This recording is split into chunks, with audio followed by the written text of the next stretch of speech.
시작할 때 다이어트 A, B, C 중에 다이어트 할 때 가장 첫 번째 A가 뭔지 아세요? 가장 먼저 해야 되는 거예요. 그럼 다이어트 안 하시니까. 다이어트를 평생 하는 건데 저는 평생 다이어트 했어요. 신방할 때 그렇게 먹잖아요. 그렇게 다이어트 안 하면 이 몸매가 유지가 안 됩니다. 그런데 다이어트 할 때 첫 번째는 뭐냐면 아침마다 체중계에 올라가요. 체중계에 올라가서 내 몸무게가 얼마인지 확인하는 거예요. 그 다음에 B가 뭐냐면 내가 먹는 것이 무엇인지를 써보는 거예요. 저는 항상 이야기해요. 물만 마셔도 살이 찐다. 물만 마셔도 살이 찌는데 제가 써봤더니 A4 한 장이 넘어가요. 하루에 얼마나 많이 먹는지. 네. 그래서 그러니까 저는 맨날 이야기해요. 저는 물만 먹어도 살이 쪄요. 이게 아니에요. 여러분 또 살림을 잘하는 사람이라고 살펴보니까 살림을 잘하는 그 살림 유튜버를 제가 한번 봐요. 그러면 살림 유튜버들이 가장 첫 번째 뭐 하냐면 소비가 어디서 이루어지는지를 쓰라는 거예요. 장을 보러 갔을 때도 실제로 노트에 쓰는 것과 머릿속에 있어요 라는 건 다르요. 실제로 어디에 지출이 얼마큼 되며 어디에 소비를 하는지를 써보는 것, 그것이 살림 잘하는 것의 시작이다 라고 이야기해요. 여러분 구원 받으셨습니까? 네. 여러분 하나님의 백성이십니까? 네. 그럼 우리는 매번 기억하셔야 돼요. 여러분 우리가 예배드리고 봉사하고 주변에 나오는 것 시작은 어디냐면요, 구원이라는 거예요. 구원받은 자로서의 그 감격, 우리가 찬양할 때 여러분 찬양의 감격이요, 하나님 내가 구원받게 해주세요 라는 것이 아니고요, 예수 믿는 사람으로서 하나님의 찬양. 여러분 우리가 거듭 이제 새로 부임하고서 그 사이 어간에 우리 교회를 사랑하는 여러 식구들이 염려함을 이야기해 주시죠. 뭐냐면 교회 막 오자마자 봉사하고 사역하고 막 이러는 것들이 제가 보통 사이에 확 잃어버려요. 근데 여러분 기억하시죠? 한국 교회 안에 우리 특히나 초학생 안에 룰로 정해놓은 게 있어요. 기본적으로 교회 등록하고 1년이에요. 등록하고 1년을 다녀야 세례 받고 집사직분 받고 1년이에요. 1년. 1년 동안 쭉 다녀야 봉사가 시작돼요. 그리고 그 전에 뭐예요? 신앙적으로? 뭐예요? 구원에 대한. 이 사람이 과연 구원 받았는가라는 걸로 확인돼요. 여러분 구원이 우리의 어떤 말씀드립니다. 구원 받아서 구원의 감격함으로 어찌할 바를 몰라서 하는 것이 찬양이에요. 그러니까 여러분 계속해서 구원 찬양에 대한 이슈들이 막 인간적인 찬양이에요, 인본주의적인 찬양이에요 라고 하는 이유 중에 하나가 뭐냐면 그냥 마음을 이렇게 만지는. 그런데 그 찬양을 쓰는 분들은 사실은 구원에 대한 감격으로 마음 만져주셔서 감사해서 쓰는 거겠지만, 구원받지 않은 사람들이 그 찬양을 들어보니 불러보니 너무 위로가 됩니다. 여러분 찬양 유튜브 이렇게 댓글 보면 저는 예수 안 믿는데요, 찬양 위로가 되네요. 되게 가사들이 그냥 그렇게 바라볼 때는 위로가 되는 거예요. 그런데 그 찬양 자체는 무엇이다? 구원받은 우리가 하나님께서 우리를 만져주심에 감사해서 갈급해서 하는 그러한 찬양입니다. 그러니까 우리가 봉사하는 것도 마찬가지예요. 교회 안에 섬기는 것도 마찬가지예요. 내가 교사를 하건 성가대를 하건 또 여러 가지 예배 안내를 하건 주방에서 국수를 삶건 이 모든 건 뭐예요? 뭐라고요? 구원의 반응이다. 내가 구원받지 않채 계속 성가대는 게 뭐예요? 성가대해서 자리를 맨날 가운데 있는데 자리를 구석으로 가다 보니까 서운한 거예요. 이게 구원의 감격이 아닌 거예요. 내가 교사를 하다가 갑자기 반을 맞춰서 열심히 하고 있는데 뭐 했더니 내가 너무나 감격해서 했는데 옆 주변에서 뭐라고 하는 거예요. 왜? 구원에 대한 반응이 아닌 거예요. 전도를 이야기해요. 그런데 전도는 구원받은 반응의 기본적인 거예요. 그런데 어떤 사람만 하는 거예요 라고 해서 특정 지어놓는 거예요. 이게 세속화의 과정이에요. 구원받은 사람들이 반응으로서 해야 되는데, 응당해야 되는 것들인데 어떤 특정한 사람들만 하는 거예요 라고 하는 순간 그것이 점점 우리를 쇠약하게 만들잖아요. 국수를 샀는데 비빔국수 먹고 싶어요. 소리를 지르는 거 아니에요. 서운해. 이건 뭐예요? 제가 내용을 가는 거죠.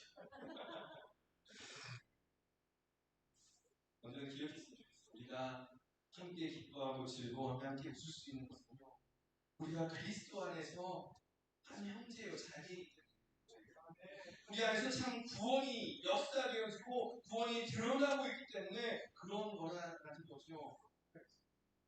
누가 화장실 가서 청소하고 싶겠어? 누가 쓰레기 만지고 싶고 누구 사람 다 뺏고 싶어 하시는 그런데 그 구원에 감격하여 감사하여 허드렛 일을 하게 되고 구원에 감격하여 그것이 은혜로 드러나더라는 다시 말하면 다이어트의 첫 번째 요건이 이런 겁니다. 살림할 때 이런 겁니다. 이게 무슨 말이냐면 구원받은 사람으로서 지는 겁니다. 우리가 점검해야 될 것들이 뭐가 있냐. 내가 과연 구원받은 사람으로서 이 장에 예배드리러 앉아있는데 안 가면 목사님이 뭐라고 한다. 저는 뭐라고 안 하지. 그러니까 제가 죽었어요. 요새 사실은 제가 소신을 가지고 살았다. 그 소신이에요. 입을 기르면 한마디를 해야 되나. 그런데 그럴 때마다 우리 생각하는 하나님의 때에 하나님께서 이끄실 줄로 믿습니다. 이렇게 기도하는 거죠. 네. 우리 자신이 지금 어디에 어떻게 살아가고 있는지 구원받은 자로서 살아가는지 아니면 여전히 그냥 내가 이렇게 해야만 구원을 얻을 것처럼 여기며 나아가고 있는 것인가를 확인하잖아. 방금 말씀드린 것처럼 다이어트에 대한 것들, 한시적인 소개에 대한 가장 기초적인 기본적인 질문들을 했어요. 우리의 신앙도 이와 같더라라는 거예요. 우리는 신앙을 생각할 때마다 머릿속으로 생각을 하잖아요. 관념적으로 생각을 해요. 제가 여러분 우리 부임하고 강단에서 자유 하나님의 은혜를 누리시다라고 이야기하니까 그냥 앞에 거는 싹 잊어버리고 그냥 누리면 돼라고만 생각하는 분들이 계시는데요. 여러분 제가 자유를 이야기까지 평생을 시도했어요. 죄의 문제 시도하기도 하고 아버지 앞에서 한 2년 동안 막 발버둥치기도 하고 그게 사실은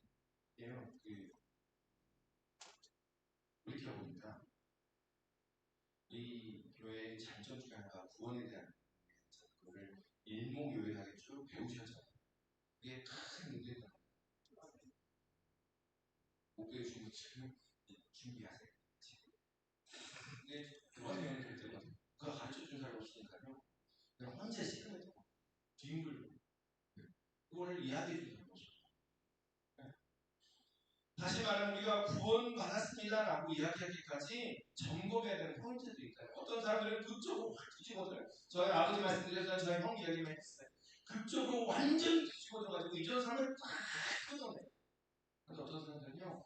하나하나 변화되는 과정들을 스스로 느낄 정도로 그 여정들이 있죠. 여러분 기억했으면 좋겠어요. 어떤 사람은 극적으로 바뀌고요. 어떤 사람들은 서서히 변해갑니다. 그런데 분명한 것은 복음 이전에 정말로 예수님을 영접하기 이전의 모습과 이후의 삶은 달라지더라는 거예요. 가치관이 달라지고 생각하는 것이 달라지고 대하는 것들이 달라지더라는 거예요. 그것이 뭐예요? 죄에 대한 거예요. 우리 3절의 말씀 같이 한번 읽겠습니다. 3절 말씀 같이 한번 읽습니다.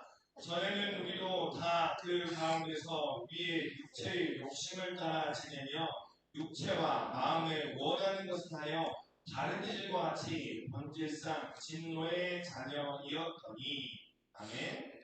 여러분 죄인이십니까? 죄인입니다. 죄인. 구원받은 죄인입니다. 아멘. 아멘. 우리는 구원받은 죄인.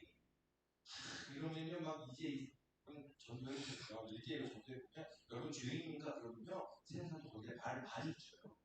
이게 죄예요? 나는 왜 죄인이에요? 저도 안 해보죠. 그럼 제일 대신하는 죄인이에요. 그러면 여러분 죄에 대해서 여러분 지금 생각이 어떠세요? 죄에 대해서 여러분 생각이 어떠냐? 여러분 죄에 대해서 반응이 어떠냐?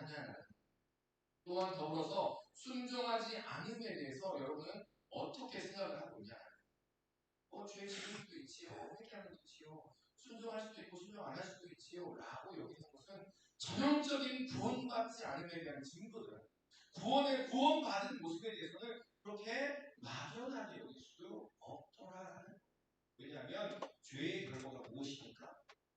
죽음. 이런 얘기하면 원죄와 자범죄를 얘기하거든요.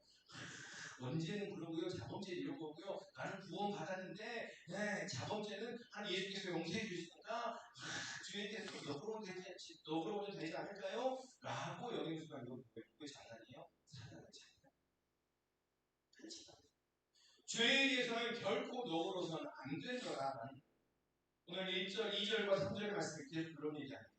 우리는요, 이 세상의 풍조를 따르며 세상의 관세 잡은 자를 따르는 것을 즐거워하더라. 여전히 우리의 모습이 그렇더라. 예수 믿으면서 우리가 신성이 되는 걸 이야기하잖아요. 예수님께서 성육신으로 내려오신 이유는 우리와 똑같이 지지고 볶기 위해서 그 삶이 어떻게 구원받은 사람으로서 변화되는가를 드러내시기 위해서 오셨다는 거예요. 그러니까 구원받았으니 나는 모든 욕구도 사라지고 모든 의욕도 사라지며 그렇게 신성이 됩니다라는 것을 의미하지 않습니다. 구원받았다는 것은 여전히 오늘 에베소서 2절과 3절, 2장 2절과 3절을 얘기합니다. 여전히 세상 풍조를 따르며 권세 잡은 자를 따르는 것을 즐거워하더라. 여전히 그렇더라. 구원받으니까 나는 그런 게 없어졌어요 라고 하는 순간 스스로를 속이는 거예요. 사도바울도 뭐라고 얘기해요? 오라라는 권고한 사람. 오라라는 권고한 사람이로다. 이 사망의 몸에서 누가 나를 건져내냐. 내 안에 구원이 있지만 나는 구원받았어요. 그런데 여전히 나를 끌어당기는 육체의 욕심이 세상의 풍조를 따라가고 세상을 즐거워하는 그런 욕심이 여전히 존재하군요 라고 이야기를 하더라는 거예요. 여러분 오늘 그 뉴스 보셨어요? 오늘 그 포켓몬 회사에서 행사를 하는데 성수동 일대에다가 성수동 일대에다가 포켓몬 희귀 아이템을 판다면서 행사를 하는 거예요. 그러니까 성수동 일대에 수만 명이 몰려들어요. 수만 명. 사고가 날 정도. 사고 나겠어요. 신고할 정도로 사람들이 몰려들어가지고요. 있고 그 이태원이나 이전에 사고 났던 것처럼 그렇게 사람들이 빼곡히 몰려들어요. 뭐 때문에? 그냥 핸드폰에서 희귀 아이템 하나 그거 하나 하고 젊은 청년들이 수만 명이 몰려들어요. 그래가지고 안전상의 이유로 그냥 시에서 그만 이렇게 딱 했대요. 그만하십시오라고 해서 딱 했더니 거기 그 뉴스 보니까 사람들이요 욕하고 짜증을 내며 소리를 지르는데 이제 담당자 나오라고 해! 막 이러면서 확 소리를 지르고 이건 우리끼리만 있어서 우리끼리 있으니까 그렇죠? 그런데 세상에 그 아이템 하나 소리 지르고 욕하고 근데 순간 그 생각이 들었어요. 저 사람만 제가 나는 안 그래. 내 모습은 안 그러네.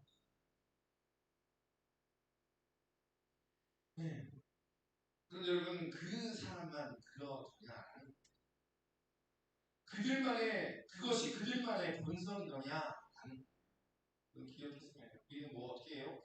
안 그런 척 우리는 안 그런 척 우리는 그 내면에 우리의 속사람이 안 그런 척하고 그냥 거룩한 척하고 그냥 우리는 다 괜찮은 척하고 그렇게 나아가더라는 거예요. 오늘 기억했으면 합니다. 우리가 바로 그런 존재였다라는 것. 세상의 풍조와 권세를 따라서 목숨을 걸고 생명을 거는 그러한 존재들이었다는 거예요. 더욱 구체적으로 말합니다. 육체의 욕심을 따라 원하는 것을 하더라라는 거예요. 우리의 모습이 그랬더라. 여러분 죄인이십니까? 여러분 안에 여전히 죄가 영향을 끼치고 있습니까? 여전히 우리는 뿌리는 옮겨졌어요. 우리는 구원받았어요. 그런데 죄의 영향력이 우리를 삼키려고 우리를 호시탐탐 노리더라라는 것을 잊어버려서는 안 되더라라는 겁니다. 우리의 뿌리가 옮겨졌어요. 그래서 이제는 생명의 성령의 그 성령의 열매를 맺기까지 우리는 그 안에 거해야 돼요. 그런데 사단은 계속해서 우리를 넘어뜨리려고 이전의 모습으로 다시 돌아오게 하려고 계속 애쓰더라는 것을 기억해. 여전히 죄의 뿌리들이, 죄의 열매들이 우리에게 남아있기 때문에 그렇더라라는 겁니다. 이런 우리가 무엇이라고 말씀합니까? 진노의 자녀더라. 하나님의 진노를 벗어날 수 없는 그러한 존재더라. 혈통적으로 진노를 타고난 존재더라. 그 죄의 결은 뭐라고 얘기합니까? 죽음이더라. 로마서 5장과 로마서 6장에 보면 거듭 이야기합니다. 죄의 삭은 뭐라고요? 사망. 계속해서 여러분 스스로 속이지 말자라는 거예요. 원죄에 대한 거고요. 아유, 저번째는 괜찮아요. 라고 스스로 속이지 말자라는 거예요. 구원받은 사람의 첫 번째 징후는 죄를 가만히 두고 볼 수 없다라는 거예요. 죄에 대해서 이 죄를 어떻게 해야 되나요? 씨름하고 씨름하고 또 씨름하며 알기는 그 예수 그리스도의 십자가의 은혜를 의식하는 것, 그것이 첫 번째라는 것을 기억하시길 바랍니다. 죄에 대해서 너그럽게 생각하지 마시길 바랍니다. 죄가 반복되니 여러분 우리가 수요일날 호세 말씀 보잖아요. 하나님께서 그 언약을 고통감에 끊어버리겠다라고까지 하셨잖아요. 반복되니까. 죄가 반복되니까 하나님을 모르겠다고 이야기하니까 하나님 말고 다른 것들을 사랑하니까 하나님께서 당신의 이름이 망령되어 일컫는 그런 모습을 볼지라도 그 언약을 끊어버리겠다는 말씀을 하시더라고요. 물론 예수를 통한 언약은 또 다릅니다만 우리가 그 생각을 가지고 있어야 돼요. 죄의 결과는 사망입니다. 여러분 우리는 죄로 인하여 죽어야 되는 그런 존재예요. 거듭 말씀드립니다. 부활을 이야기하기 전에 십자가의 그 무덤을 먼저 우리가 한참 전에 자기 부인을 말씀을 나눴어요. 부인에 대한 이게 가장 구원받은 사람으로서의 가장 첫 번째 나타나는 증거더라. 내가 받은 그 구원이 감사하여 그 구원이 얼마나 큰지를 기억해서 내 삶의 방향과 가치관들이 달라지더라. 그 생각이 달리 보이더라라는 것이 가장 첫 번째 증거다. 여러분이 처절한 싸움이 여러분 안에 있으십니까? 오늘 기도하면서 하나님 그 구원에 그 구원으로 말미암아 나의 이전의 모습들, 이전의 쓴뿌리를 언젠가는 사라지겠지 막연하게 여기며 기다리는 것이 아니라 하나님 오늘 그 뿌리들을 없애주십시오. 하나님 오늘 다시 한번 그 구원의 지문이 나를 통하여 나의 삶을 통하여 머리에만 있는 것이 아니라 생각 속에만 있는 것이 아니라 나의 삶을 통해 드러나게 달라고 기도하는 시간 되시기를 소망합니다. 그것을 직면하는 것, 그것을 바라보는 것이 가장 우선이더라라는 것. 그래서 그제서야 비로소 예수님을 말할 수 있다. 죄인 결과는 죽음. 여전히 반복적인 죄. 이게 뭐로 갑니까? 중독으로 넘어가요. 반복적인 죄악의 결과는 무슨 일입니까? 아직도 그 악의 쓴뿌리가 남아있더라. 나는 구원받았다고 이야기하지만 한쪽에 죄의 사망의 다리를 걷어놓은 채 그렇게 나아가고 있더라라는 증거라는 거예요. 그거를 가지고 씨름하지 않으면, 그걸 가지고 십자가 앞에 온전히 나아가지 않으면 그리스도의 은혜가 어떤지를 알지 못하는 것이더라. 오늘 3절과 4절 사이에 그러나가 있습니다. 우리가 번지상 진노의 자녀이었습니다. 우리가 죽을 수밖에 없는 자녀이었습니다. 그러나 긍휼이 풍성하신 하나님께서 나는 죽어요. 실제로 죽어요. 그 관념의 죽음이 아니에요. 생각의 죽음이 아니고요. 실제로 죽어요. 그런데 그러나 긍휼이 풍성하신 하나님이 주어입니다. 우리의 행위나 우리의 공로나 우리가 기부하거나 봉사하는 것이 주어가 아닙니다. 그리고 사랑입니다. 에베소서 2장 4절의 말씀은 그렇게 이야기합니다. 자, 2장 4절 같이 한번 읽습니다. 시작. 긍휼이 풍성하신 하나님이 우리를 사랑하신 그 큰 사랑을 인하여 우리는 죽어요. 그 죄의 문제, 그 죄로 인해서 우리가 죽는데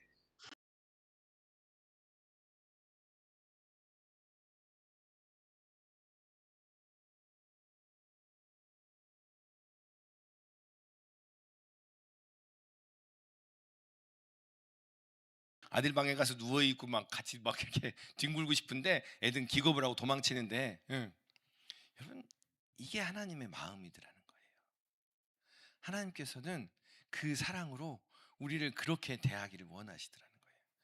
그렇게 다 퍼주고 더 주고 더 행하며 온전하게 우리를 더 끌어안아 주기를 원하는데, 그 죄가 해결되지 않으면, 하나님의 십자가 위에서 그 죄가 해결되지 않으면 여전히 우리는 도망가는 거예요. 하나님이 불편하고요, 하나님이 어색하고요, 구원 이야기하면 왜 그걸 물어보나 라고 이야기하면서 계속해서 도망가요.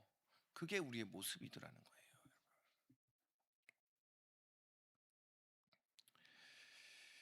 하나님의 사랑이 우리 사랑 같으면 하나님의 사랑은 우리를 구원할 수 없어요, 여러분. 하나님의 사랑이 너무나 크고도 놀라워서, 그 하나님의 사랑이 얼마나 크고도 놀라운지 우리를 구원해요. 그런데 그 구원의 사랑을 온전하게 누리기 위해서는 우리 안에 있는 그 먼저 구원을 통한 죄의 쓴뿌리들을 한번 확인해 봐야 되더라는 거예요. 내가 정말 죽음을 향하여 다 달려가고 있는데 주님께서 우리를, 그 사랑 우리를 돌려놨어요 라는 고백이 내 중심 안에 있어야 하더라는 거예요. 그냥 사랑합니다 라고 마음의 위안으로는 것이 아니더라는 거예요. 그 정도의 것이 아니더라라는 거예요. 여러분, 오늘 기도하면서 함께 그 은혜를 맛보기를 소망합니다. 먼저는 처절하게, 하나님, 그래요, 내가 내 본성에 아직도 있어요. 그리고 내가 이전에, 그래요, 철저하게 죄에 대해서, 죽음을 향하여 달려가는 나의 모습에 대해서 다시 한번 씨름하는 그러한 은혜가 있기를 소망합니다. 그리고 그때 비로소 은혜였군요, 그때 비로소 하나님의 사랑이 이렇게 큰 것이군요 라고 고백하는 그 은혜의 시간 되시기를 소망합니다. 오늘 기도하시면서 먼저는 죄에 대해서 씨름하시기를 소망합니다. 회개하기를, 자백하기를 바랍니다. 죽음으로 향하는 길을 예수 그리스도의 능력으로 끊어주시고 구원받은 자로서 그 구원이, 능력이 우리의 삶 속에 나타나게 달라고 간구하는 그러한 시간 되시기를 주님의 이름으로 축원합니다. 기도하겠습니다.